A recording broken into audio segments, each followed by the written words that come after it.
while your day is winding down. They're just getting started. This is South Coast Tonight with Chris McCarthy and Marcus Farrow. They've got you covered on all the news of the day, from local issues to politics on both sides of the aisle. This is the place where the movers and shakers come to be heard, to listen, and where they're held accountable. This is South Coast Tonight on WBSM.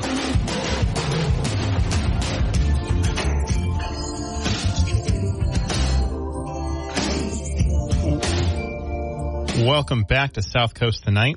I'm Marcus Farrow. 508-996-0500 so you can join me. I'm here till 10, but joining me right now is Bristol County Sheriff Paul Heroux.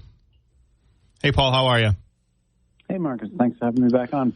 Absolutely. So, first I want to start with, you've been at a conference or training for the last few days. Can you tell us more about that? Yeah, Monday, Tuesday, Wednesday, I was participating in what is kind of a continuing education for most of the attendees, and that's the New England Crisis Negotiators Association, and they do an annual conference. Spent 3 days, 2.5 days together, just going over different crisis negotiation situations. Usually they were hostage, but not always. Sometimes there were not a hostage involved, but it's when the stakes are high, and they look at, it's kind of like the case study method, where they look at what was happening, what did they do right, what did they do wrong, and that was something I actually signed up for in January when we had it was supposed to be 7 people going, but one person couldn't make it, so we had 6 other BCSO employees attending that.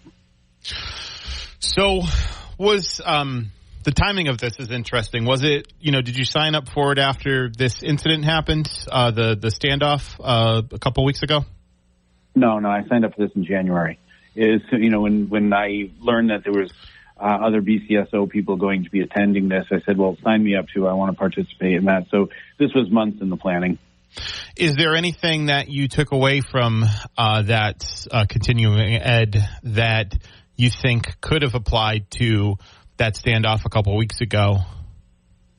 Yeah, there was a handful of things. One of them I've already identified, which is to have a scribe, present. That was, one thing. But there was other things that we, that kind of were like the patients involved with a situation, you don't want to rush them. One of the things that some folks have criticized me about is said, "Oh, Paul waited too long to take the housing unit back." And actually, we waited just the right amount of time, because we waited to a point where nobody got hurt.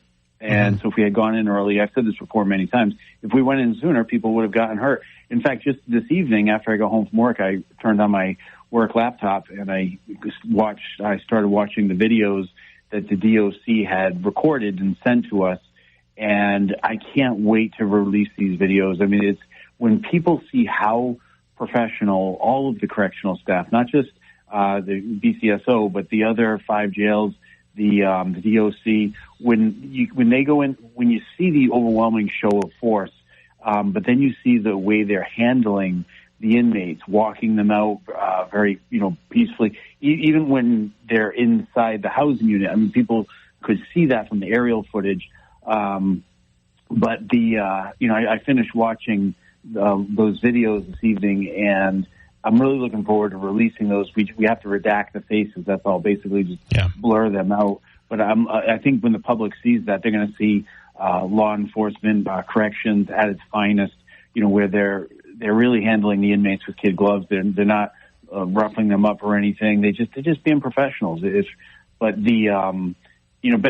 kind of digress a little bit, but going back to your question though, did we do things right? It's basically, yeah, we did. We waited the right amount of time. I mean, we didn't wait too long and start disrupting the rest of the jail. We didn't go in too soon where people got hurt. We nailed it. We got just at that right period. You said the presence of a scribe, so someone writing stuff down? Yeah, that's something that would be, because there's so much going on. I don't remember everything that happened in that day. I mean, there was a lot of different things going on, trying to assess the situation. we could put something together. I mean, if we put all our heads in a room, we could probably put up a pretty nice timeline.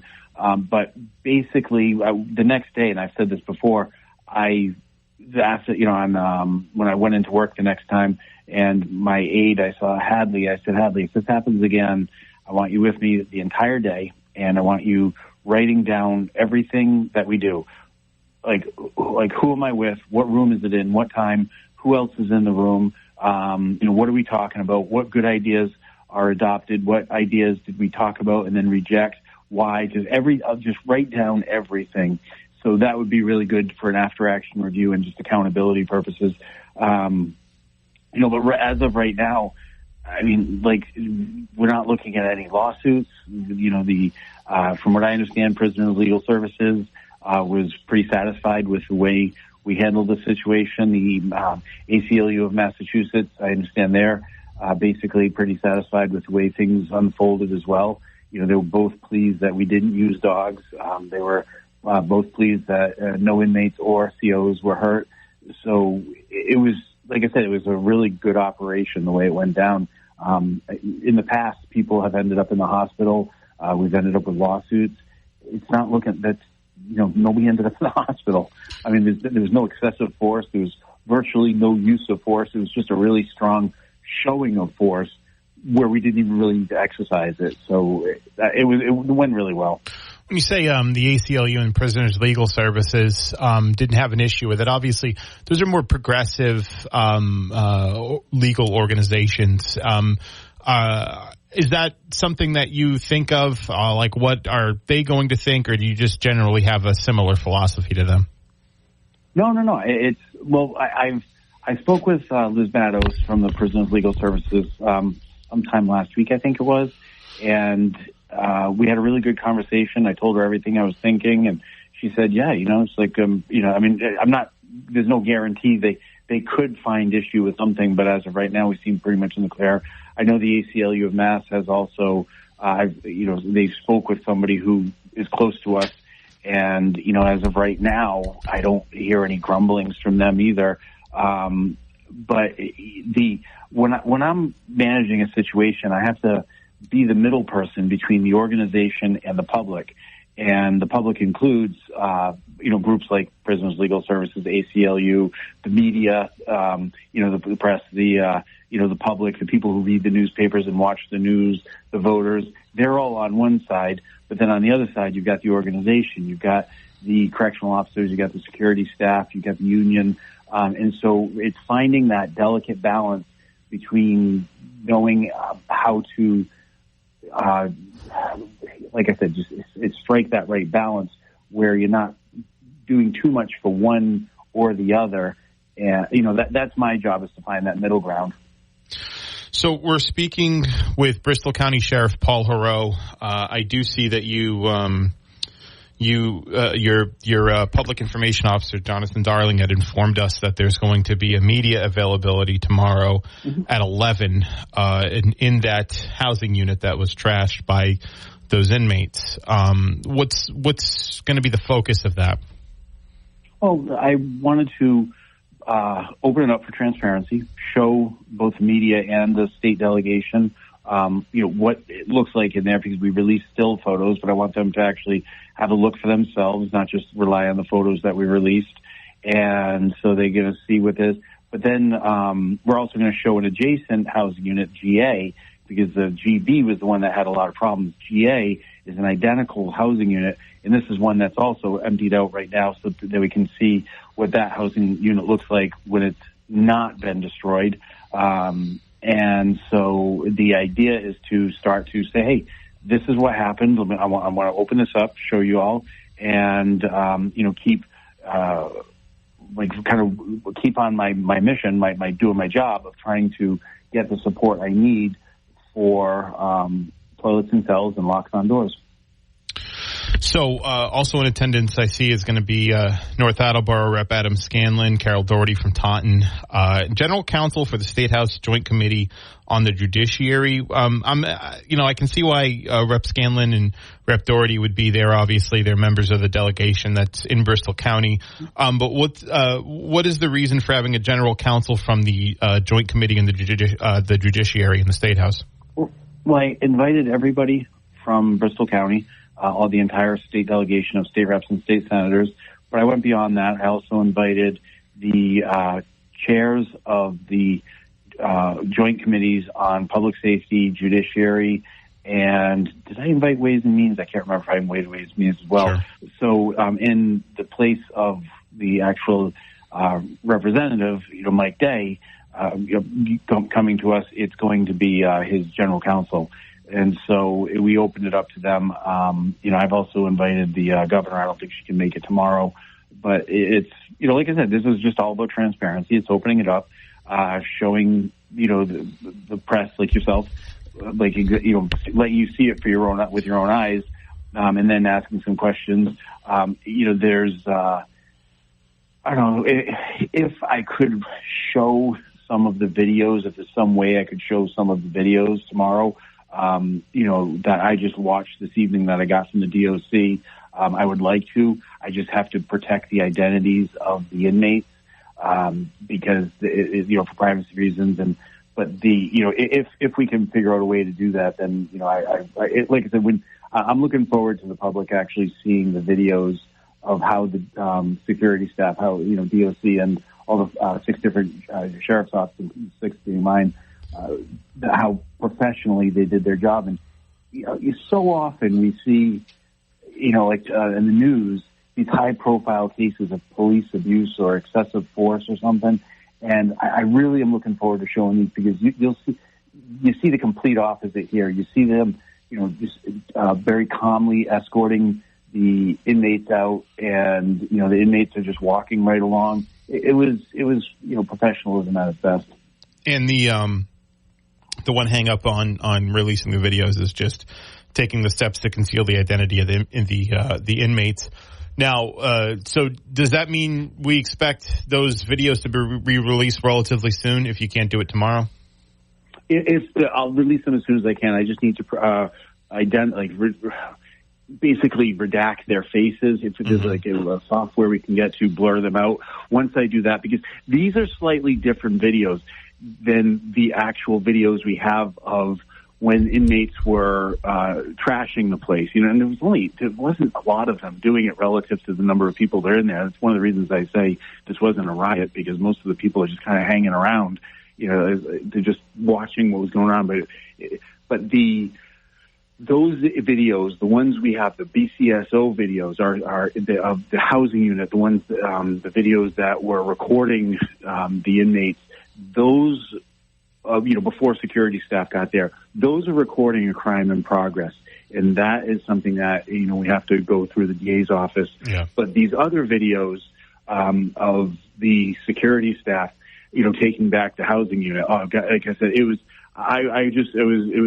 really proud to be part of this, because they were just so professional, the way they handled everything. It was, I think when the public sees this too, they're going to see an overwhelming show of force, but then they're going to see correctional officers just walking inmates out, very calmly and, without any, really any use of force, and certainly not excessive force. I think it's going to be a really good look for the profession.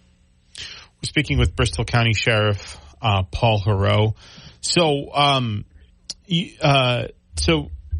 video is going to come out soon. I know you said there was 20 inmates that were transferred out as seen as like the primary aggressors. Some of them being held for awaiting trial on serious crimes, because the Bristol County House of Correction doesn't hold anybody that has a sentence longer than 2.5 years, essentially, that's been convicted.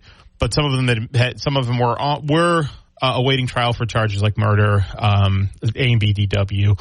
I can give you a breakdown of it. Out of the 20 people, out of all the 20 agitators, I don't call them aggressors, I call them agitators. Out of the 20, 3 of them were awaiting trial on murder charges. 9 assault and battery charges, 3 weapons charges, 1 fentanyl trafficking, and 1 cocaine traffic. Those are the ones I can remember. But that's a snapshot of the 2 housing units. Yeah. So those are all crimes with mandatory minimums, significant ones too. So yeah, they are, and they're all awaiting trial. So, and these were just 20 or 17. If we say look at just those 17 in that housing unit, the rest of the housing unit had similar charges. These were like in 75. Forgot to mention that 75% of those individuals in the housing units were recidivists. So a lot of people say, well, hold on, don't judge them. They're awaiting trial. And well, that's true. They're awaiting trial for these charges, but these are frequent flyers and they've been in the system in and out for a long time. So this was an especially dangerous housing unit. And that's one of the reasons why I didn't want to send in 20 or 30 security staff. Like when the videos are released, you see this overwhelming show of force in the housing unit where you just have like way more correctional staff, far more correctional staff than you do inmates. You'll say to yourself, yeah, that's a safe situation. That's a situation where you like the inmates they're just not going to be fighting back. They're not going to be resisting because they know they don't stand a chance. Not against that, those numbers. If we had gone in and it was 20 against 75, then you have a different situation because then it's not really necessarily 20 against 75 when you're trying to when you have those numbers and then the inmates see that, well, we can resist this 20. We can sometimes it takes 3 or 4 people to get handcuffs on one person. And so that's a different dynamic. Every situation is different. There are times when maybe we would have had to go in really quickly with inferior numbers. That day may happen in the future. I hope it doesn't. I think if it was a hostage situation or there was somebody who was seriously injured, we would have to go in with inferior numbers, do an extraction, get a person out, and then lock the housing unit back up and then come back when we have enough to take back the housing unit. But if the goal is taking back the housing unit, if that's your goal, people are going to get hurt. If your goal is to keep people from getting hurt, taking the housing unit, that comes second to, people not getting hurt. And that was my 2 goals were, people don't get hurt and then take the housing unit back. But some people have the attitude, I want you take that housing back, you take it back, you show force, you show them who's boss, you're the sheriff, you don't let them. And it's like, yeah, well, if that's your goal to maintain that bravado, so the inmates know who's boss, well, then if that's your goal, people are probably going to get hurt. And that people have gotten hurt in the past when that's been the goal. We're speaking with Bristol County Sheriff. Paul Heroux. So I'm looking forward to that media availability. I'm looking forward to the media availability tomorrow to check all of that out. But moving on to some other topics, is there anything else in particular you think is worth mentioning that you've got going on at the sheriff's office? Yeah, actually, the new initiative I'm pursuing, and you're actually, once again, Marcus, you're hearing it here first. I met with Captain Wayne Torres today, and the issue he was bringing to my attention, not for the first time, but with our second meeting on this, was a stress unit and making sure the stress unit has the support it needs and is properly staffed. So that's just one thing. So if you look at the profession of corrections, it's a stressful job. Suicide is a concern, and like depression is a concern, just like as a police officer. 25% of police officers admit to using having like an alcohol dependence. Those are the ones that admit to it. With police officers, it's something like 2 or 3 times as many people, police officers, commit suicide than are actually killed in the line of duty, because it's a very stressful job. I don't know what the exact numbers are for correctional officers, but I know it's very similar. And so in the spirit of hiring an outside consultant to look at our suicide rate with inmates, I'm also going to be following suit and doing the same thing with our security staff. And I'm going to I'm going to issue an RFP, a request for proposals, bring somebody in to look at our EAP, Employee Assistance Plan, look at our policies surrounding, mandatory trauma counseling, something we don't have mandatory, but I'm going to make it a policy that after a traumatic experience, like you witness a suicide or you've been assaulted or you've been nearly taken hostage or something, you have to go to mandatory counseling. It might only be one session, and it's determined that you're doing okay. But basically, this is a new initiative that I'm going to be looking at. How can we make the mental health more of a priority? The correctional officer mental health more of a priority. How can we improve what we have to offer? How can we improve the circumstances by which people are working in? Because I did it for inmates, so it'll, with the Lindsay Hayes report, so it only makes sense that I do this with the COs too, who have a very stressful job.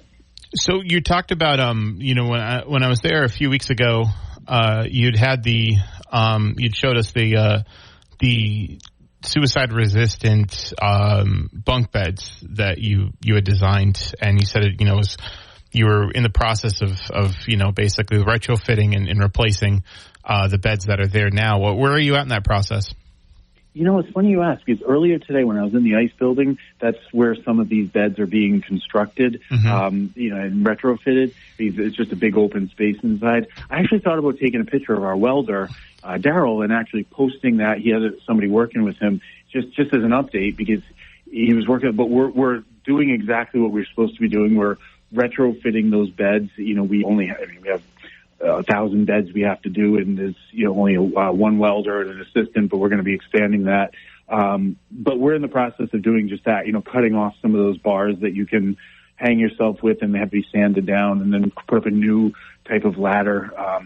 So it's just a long process. It's going to take several years to do that with the retrofitting of 1,000 beds, but we're moving right along. Though, like I said, it's funny. I saw Daryl in the ICE building today because we had a meeting on using the ICE building as a training academy and getting on the contract we have across the street. That's something we're working right along.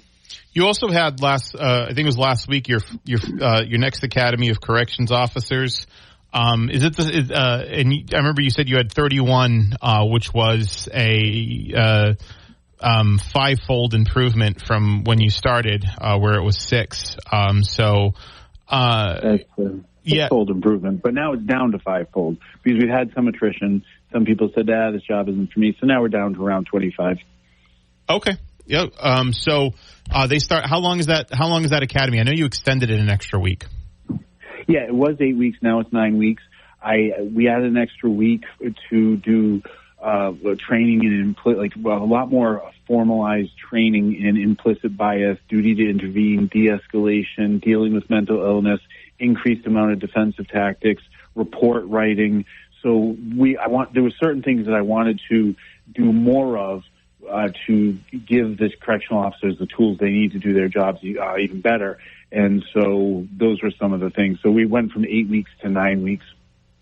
So I wanted to ask you about something that's being talked about at the State House. I didn't tell you I was going to ask you this ahead of time, but you're pretty well studied in this area. And there was a bill that was filed by 2 state legislatures that essentially Erica Eiderhoven and Lydia Edwards, I believe, that would give prisoners the right to vote that have been convicted of felonies. That's currently not allowed in Massachusetts. I know it's allowed in Maine and I believe Vermont. I was wondering what your position is on that.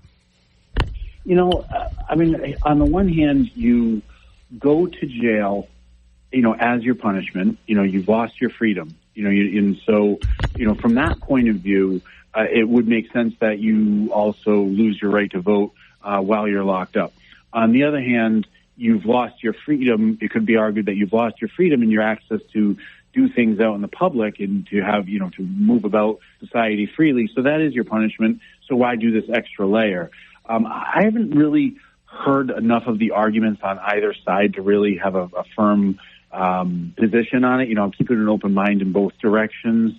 But I think, though, that after somebody has served their time, they should be allowed to vote again. I don't think that's the issue here, but I know that's not the issue here. But there's some people who they in some places they can't vote after they've served time and they've been convicted of a crime. I disagree with that practice. I think when somebody's served their time, their rights and privileges, for the most part, should be restored. I mean, there's some exceptions, based on the crimes they do. Like, person that was convicted of, a weapons charge, they probably should lose their right to, purchase a firearms, or somebody who, assaulted or violated, like especially a kid.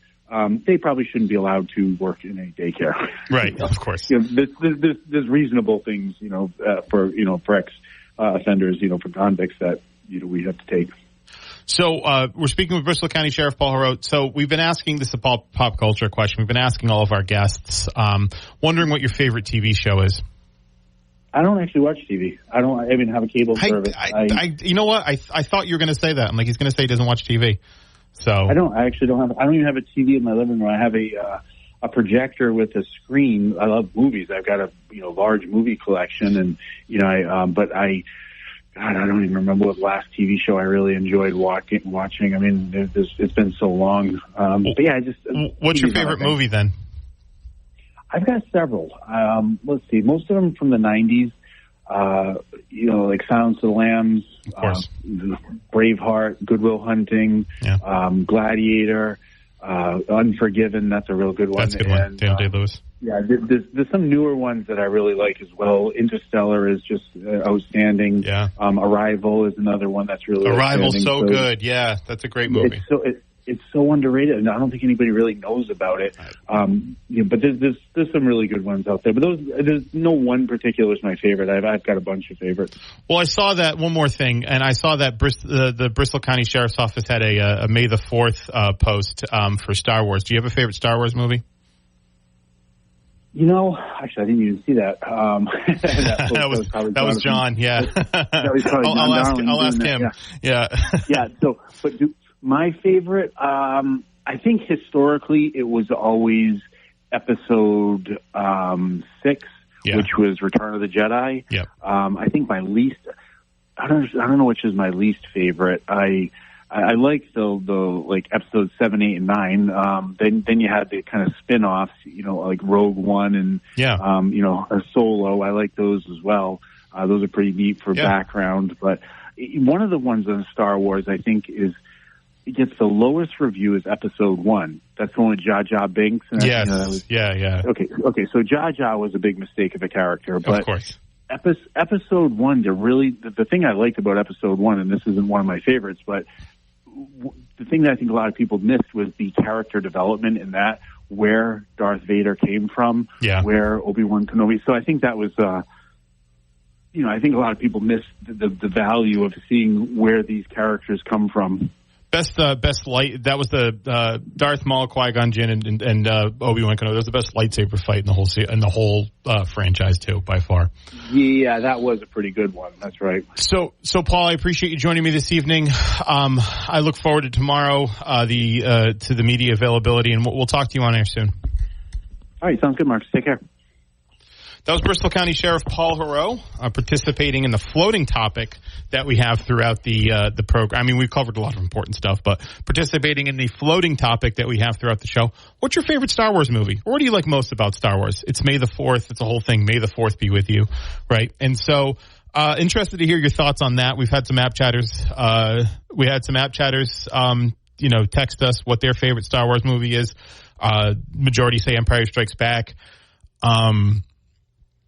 I think we've got some more actually on that, but 508-996-0500. Let's take a break. We'll be right back. Welcome back to South Coast Tonight. We've got some app chat messages we'll get to, but let's first go to the phones. Good evening. Hello. Hello. Hey. How are you? Good. How are you? I'm well. Good. I'm well. Always appreciate when you and Spooky get on the line because it just makes my blood boil. Absolutely. Why? Absolutely. What's troubling you? I'll just go with what we were starting with, which was Paul Heroux. Oh my God! If he ever saw Hodgkins outside a diner, he would run. He would run and hide under his car. Would he? Because you know what, Hodgkins, this guy say, "Oh, we've got one welder. We've got one welder in the back of the building doing the work of 20 men, trying to keep people from committing suicide." Really? Really? That's your answer. Okay. Okay. Thank you, Heroux. I think he was just trying to highlight some of the work his employees are doing to make the jail improve on some of the conditions of the jail. One welder in the back of a place that he doesn't even know where he is. Come on now, seriously. I mean, let's just call a spade here. You know it as well as I know it. This is BS. What's BS? What's BS is what's going on here is that this whole thing is just driving our country down to its knees. Please stop it. Stop it. You have the voice. You have the voice and you've got the capabilities of doing it by simply telling people that this is BS. I mean, I don't think efforts to reduce inmate suicide is BS. I think that's a good thing. No? I couldn't give a shit about it. I'm sorry. I apologize. It's okay. I apologize. It's all right. I'll let it slide. Thank you so much. I could really not care about people that have been convicted of crimes crying about their accommodations. I mean, it's worth noting most people being held in that jail aren't actually convicted of the thing they're being held for. But there's still, and most of the people that are convicted in that jail in particular, you know, the most that they're serving is 2.5 years, maybe 6 months. So it's not like, you know, it's not like it's Alcatraz over there, right? Or Rikers Island, you know. And even if it was, I mean, everybody's a human being, right? Everybody is a human being, and everybody also has their right to take their own life, and they will find a way. And his new you know, specially welded, you know, if someone wants to do it, they're going to do it. Or they're going to try to do it. No, they're going to do it. Yeah, I mean, I think there's he's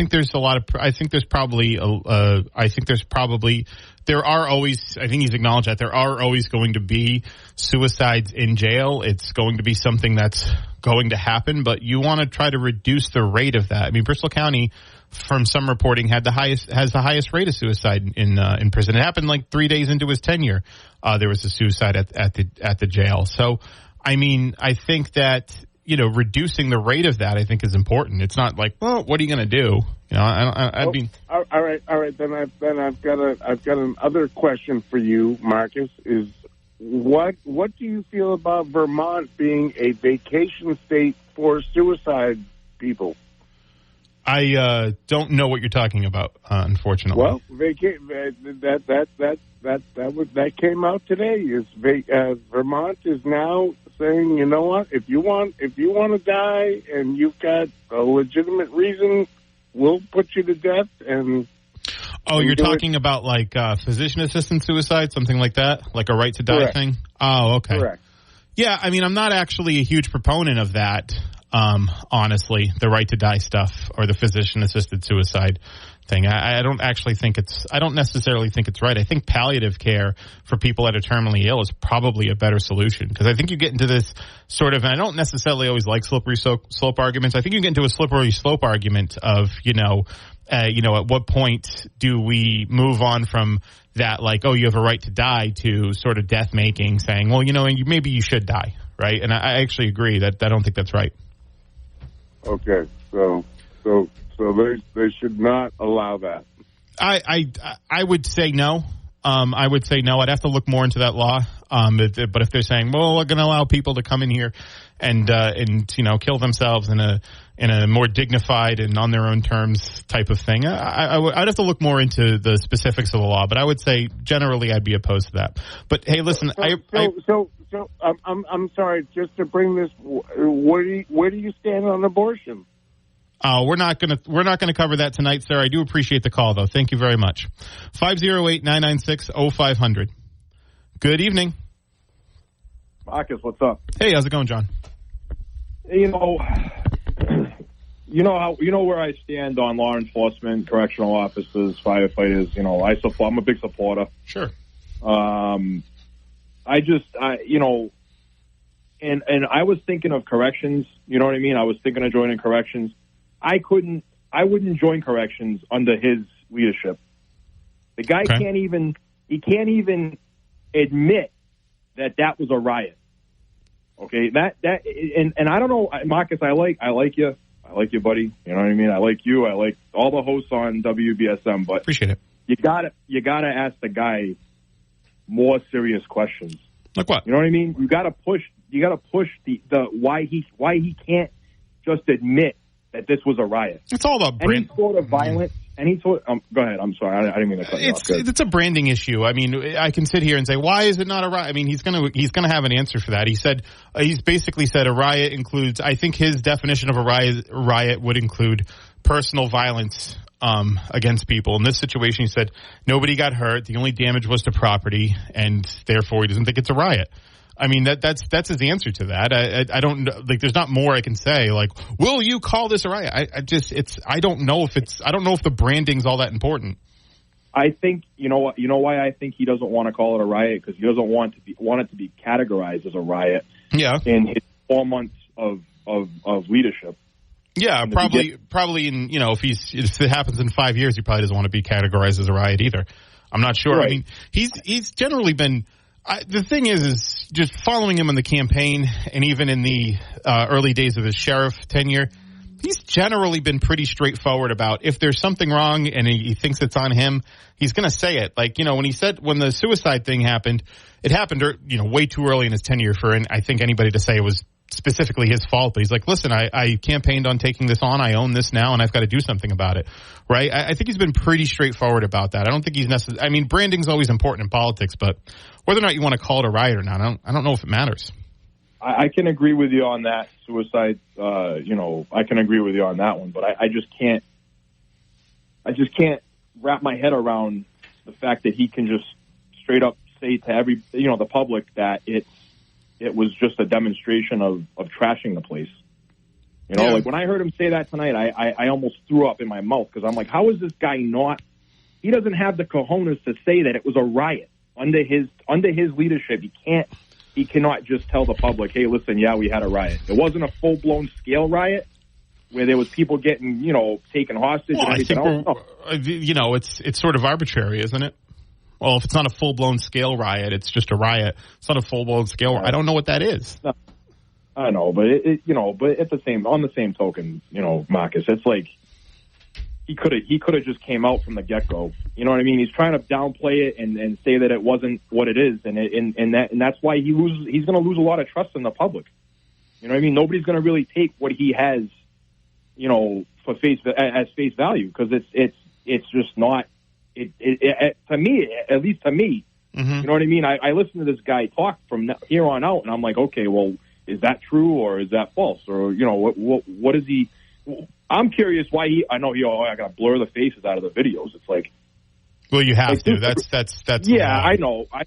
But it doesn't take 2.5 weeks to blur faces out of a footage. I'm not familiar with video editing, so I don't know how long it would take. I don't know how many faces are in the videos. But what I would say is there's also, I think, probably like a component of criminal investigations and all of that stuff. They have to clear it with the DA's office, who's going to be bringing charges on that, the Bristol County DA's office and stuff. It's probably a little bit more complicated than, all right, we blurred the faces. That only took us a little bit, an hour, or a day, or 2 days, whatever. Here it is. It's probably there's probably some procedures that they have to go through. I've been meaning to tell you, too. I know you used to be a town official for Fairhaven. Mm-hmm. So $27 to pay your water bill online. That is outrageous. Outrageous. $27 fee to pay your water bill online. Yeah. I think that's probably something. That about, Mark? Yeah, it's probably something that has to. It's probably It's probably a fee that the company charges for the service, not the Board of Public Works specifically or the town specifically, but probably the third party that runs that billing system probably has that surcharge on it. That's my guess. All right, good enough. Hey, thanks, Marcus. I'll talk to you tomorrow. No problem.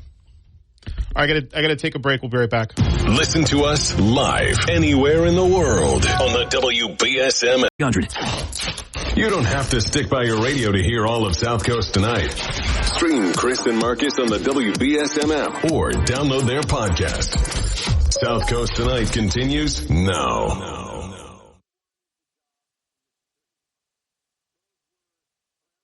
Welcome back. One more break, and then I got some app chat messages, so we'll take them.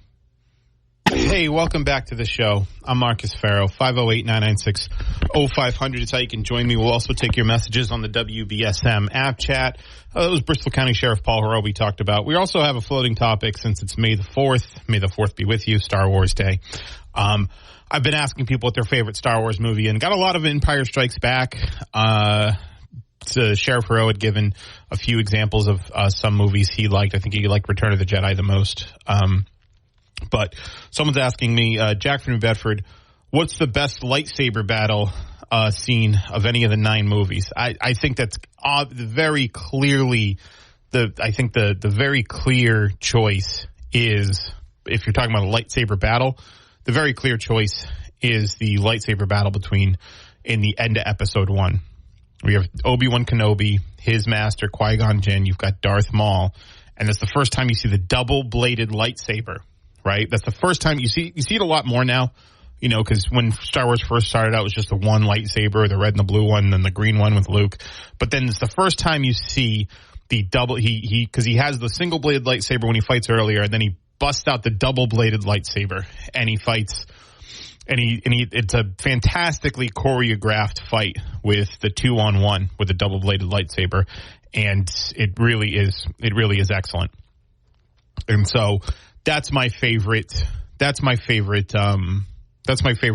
battle. It's one I think is the best. I think that's a consensus pick for the best lightsaber battle. I would say the Anakin Darth Vader versus Obi-Wan in Episode 3. So in the prequels is also. I think that's probably the second best one. That one's really well choreographed. Some of the moves that they were doing, the lightsaber skills, the fencing skills that they demonstrated in that third movie was really excellent. So that would probably be my second favorite, is the Obi-Wan versus Anakin / Darth Vader at the end of Episode 3 in the prequels. Those are probably my two favorites. My least favorite is the one in Episode 9. I didn't think that one was particularly well done. That one, the one that's on the wrecked ship in the middle of the ocean. That one wasn't really. That was probably my least favorite. But yeah, the Episode 1 ending the final battle in Episode 1, the final lightsaber battle in Episode 1 is definitely, I think, the best one. The second best one is I think the Anakin versus Obi-Wan. That one's really good too. So 508-996-0500. We've actually got a few more messages about Star Wars that we'll get into in the next hour, and then we'll also, I want to talk about this Mayor Mitchell's standard of appearance plan that he'd released. We'd gotten a booklet of it. I thought it was something we didn't cover yesterday that we might want to cover, and we'll take your open phone lines.